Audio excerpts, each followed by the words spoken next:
बिस्मिल्लाहिर्रहमानिर्रहीम, अस्सलाम वालेकुम। Welcome to my channel. आज हम बहुत ही लजीज और टेस्टी और झटपट और आसान रेसिपी के साथ ढाबा स्टाइल पकोड़े बनाएंगे। आपको भी बनाने में आसानी होगी और आप ज़रूर खाइएगा। इसको अफ्तारी में ज़रूर बनाइएगा। और इन पकोड़ों को ज़ीरे की चटनी और सब्ज़ चटनी के साथ भी खाए जाते हैं। और ये दोनों चटनी मैं आपको बनाना सिखाऊंगी। तो आइए अब हम सबसे पहले इन पकौड़ों की तैयारी करते हैं। इसके लिए सबसे पहले हमें 4 प्याज लेने होंगे, अच्छे से चॉप कर लेने, बिल्कुल बारीक आपने काटने हैं। और इसके साथ ही हल्दी पाउडर डालेंगे 1 टेबल स्पून, नमक भी 1 टेबल स्पून, और इसके साथ ही अदरक लहसुन का पेस्ट भी 1 टेबल स्पून आपने डालना है। और इसके साथ साथ सुर्ख मिर्च भी हम डाल देंगे और सूखा धनिया भी कूट के डाल देंगे। और इस पकोड़े के मेन इंग्रेडिएंट में ये अमचूर पाउडर है, ये आपने बिल्कुल भी स्किप नहीं करनी, ये लाजमी डालना है। और इसके साथ ही हम चाट मसाला डालेंगे, चाट मसाला। और ये सारे मसाले आप अपनी मर्ज़ी से कम या ज़्यादा कर सकते हैं। इसके साथ ही सब्ज़ धनिया, मिर्च और पुदीना भी डाल देंगे। और इसके साथ ही हम 1 कप मैदा भी डाल देंगे, अच्छे से छान के डालिएगा। और इसके साथ ही हम 2 कप बेसन भी डाल देंगे। बेसन को भी आपने छलनी की मदद से अच्छे से साफ़ करके डालना है।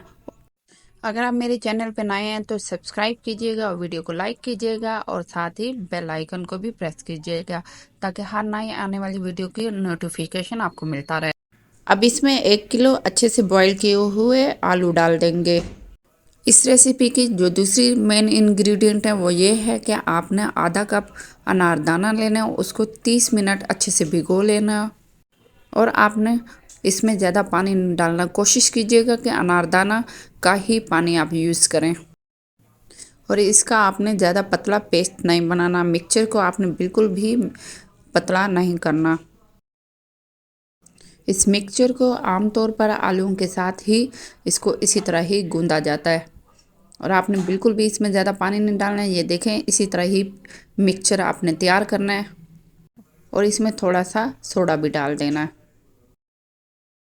और इसके साथ ही आपने 3 टेबलस्पून लेमन जूस डालना है, जिसकी वजह से पकोड़े बहुत ही लजीज और टेस्टी और नरम से बनते हैं। लीमू के रस को अच्छे से मिक्स करने के बाद अब हम ऑयल गरम करेंगे। आपने अच्छे से पहले ऑयल गरम कर लेना है। और जब हम पकोड़े डालेंगे तो हम मीडियम लो फ्लेम कर देंगे, क्योंकि ये बहुत ही जल्दी ऊपर से ब्राउन कलर हो जाते हैं और पक जाते हैं और अंदर से मोस्टली तौर पे ये कच्चे रह जाते हैं। कोशिश कीजिएगा कि मीडियम लो फ्लेम पे आप इसको बनाएं।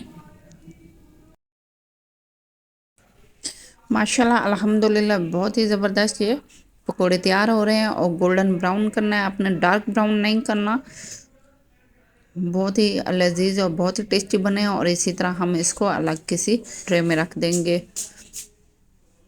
और इसको ज़ीरे की चटनी के साथ और हरा धनिया की चटनी के साथ भी आप खा सकते हैं।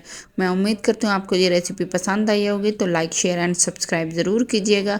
अब हम न्यू रेसिपी के साथ मिलते हैं, तब तक के लिए अल्लाह हाफिज़।